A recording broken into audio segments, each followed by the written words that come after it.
Platform है और उसको हम लोग बहुत प्रमोट करते हैं सोशल मीडिया पे कि हम लोग ये कर रहे हैं।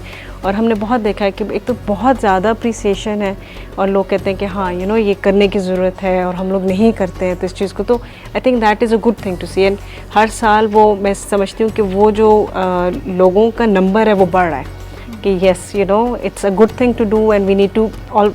हम जहाँ बाकी देखते हैं, जैसे आपको पता है मुल्क के हालात इस वक्त ख़राब हैं तो उसका इम्पैक्ट सबके ऊपर है। तो नॉट जस्ट इफ्तार पर हम राशन भी हमारा होता है कि इनको हम प्रोवाइड कर दें हमारे पास जितने हमारे मेहमान आ रहे हैं।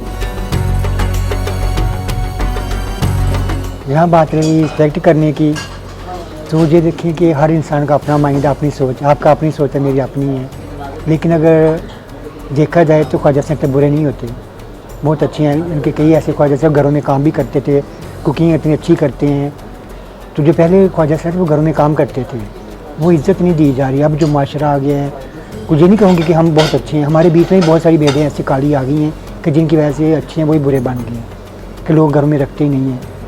तो जहाँ पे आते हैं बहुत अच्छा लगता है और बहुत रिस्पेक्ट करते हैं। और तकरीबन पिछले 10-12 साल से ना इस फैमिली के साथ ना बहुत घर जैसे तल्लक है। इस्लामाबाद में हमारे लिए दरवाजे तो बंद होते हैं, वो कहते हैं जहाँ हज़ारों दरवाजे बंद हो एक दरवाज़ा खुला होता है, जो खुला होता है दरवाज़ा वो ये घर है। हमें ना बहुत खुशी हुई है, हम सारे ख्वाजा सराय इस घर में इकट्ठे होते हैं। अपने घर में शायद ऐसे ना ही होते क्योंकि हमारी इतनी हैसियत नहीं है, लेकिन ये फैमिली हर साल हमें सपोर्ट करती है, राशन देती है, इफ्तारी कराते हैं और हमारा बहुत ख्याल रखते हैं।